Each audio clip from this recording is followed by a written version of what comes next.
On April 12, 2026, Air Force Two lifted off from Pakistan's Noor Khan Air Base. Aboard were Vice President J.D. Vance and the U.S. diplomatic team, flying home after 21 hours of intense, high-level negotiations with Iran. They left without a deal. The collapse of the Islamabad talks immediately jeopardized the fragile 2-week ceasefire brokered just days prior. The temporary pause in airstrikes and missile barrages was supposed to be the foundation for a lasting peace, but now it threatens to unravel completely. Look at the shipping data through the Persian Gulf over the last 14 days. Commercial traffic has been brought to a near standstill. Tankers and cargo ships are sitting in holding patterns outside the Strait of Hormuz, effectively freezing a fifth of the world's oil supply and paralyzing regional trade. The summit was the highest-level direct engagement between Washington and Tehran since 1979. But instead of bridging the divide, the 21 hours of negotiation exposed an irreconcilable gap between what the United States demands and what Iran is willing to concede. With the clock ticking on the temporary truce, both sides face an immediate binary choice. They must either find a new framework to keep talking or prepare to resume open, devastating warfare. To understand why the summit collapsed, we have to look at how it was structured. These were proximity talks held at the Serena Hotel. For 21 hours, the American and Iranian delegations sat in completely separate wings of the building, never once entering the same room. Communication relied entirely on Pakistani mediators. Officials, including Army Chief Field Marshal Asim Munir, physically shuttled proposals and counteroffers back and forth down the hotel corridors, trying to find common ground between two deeply entrenched camps. The American delegation delivered a strict 15-point proposal. Their primary condition was absolute. Tehran must make a verifiable, affirmative commitment to totally dismantle its nuclear weapons program.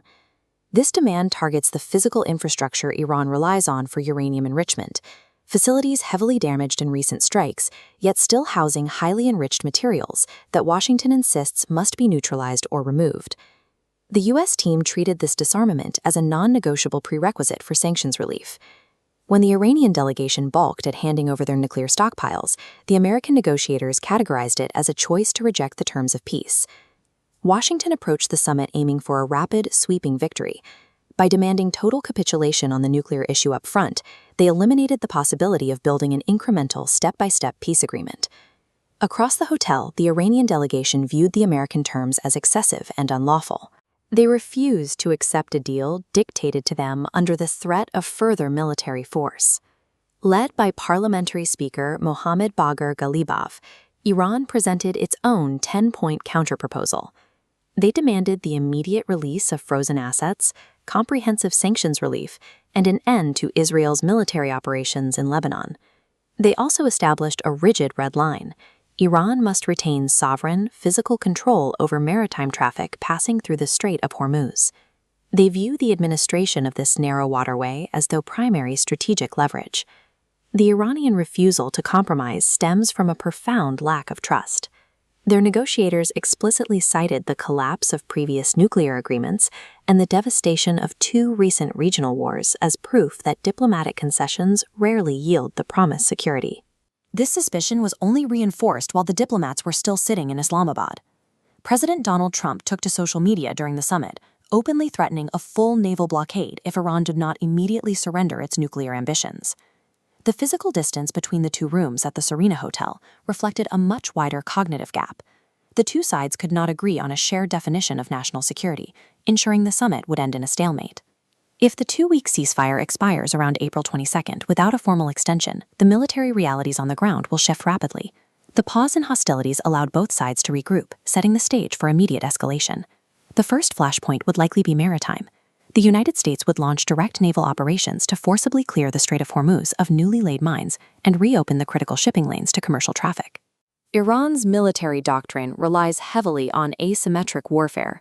To counter American naval superiority, the Islamic Revolutionary Guard Corps would deploy swarm tactics, utilizing fleets of unmanned surface vessels and sea drones to harass and strike incoming destroyers.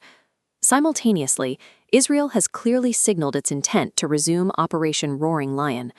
Military planners in Jerusalem are prepared to expand their airstrikes beyond military targets, focusing heavily on Iran's surviving energy facilities and industrial hubs. Look at the expected economic impact represented here. Targeted strikes on oil pipelines and power grids would trigger a domino effect. The loss of energy exports and domestic power would lead to rapid hyperinflation, pushing an already fragile Iranian economy into total systemic collapse. This level of absolute desperation carries an extreme risk. Stripped of conventional military deterrence and facing economic ruin, Tehran could view a rapid, unchecked push toward nuclear weaponization as its only remaining mechanism for survival. A return to kinetic strikes would easily spiral outward. It would ignite a multi-front regional conflict that pulls in neighboring states and deeply destabilizes the entire Middle East. Despite these grim scenarios, strong incentives for diplomacy remain. Both Washington and Tehran are currently sustaining heavy economic and political damage from the ongoing conflict. The U.S. administration is facing acute domestic pressure. The effective closure of the Strait of Hormuz has sent gasoline prices soaring across America, making an economic breather highly desirable for the White House ahead of the upcoming midterm elections. Iran is equally desperate for relief. Decades of heavy sanctions, compounded by 5 weeks of intense bombing, have decimated their infrastructure. They need the heavy economic squeeze to stop. Behind the scenes, regional leaders like Pakistani Prime Minister Shehbaz Sharif are frantically working to hold the process together.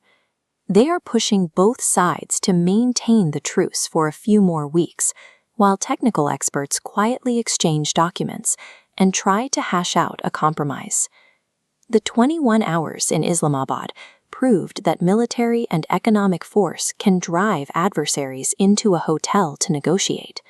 However, maximum pressure alone cannot unilaterally dictate a lasting settlement without addressing the core security demands of the other side. The approaching expiration date of the ceasefire is a hard deadline. In days, the world will see whether the Middle East steps back from the abyss or plunges into an all-out war.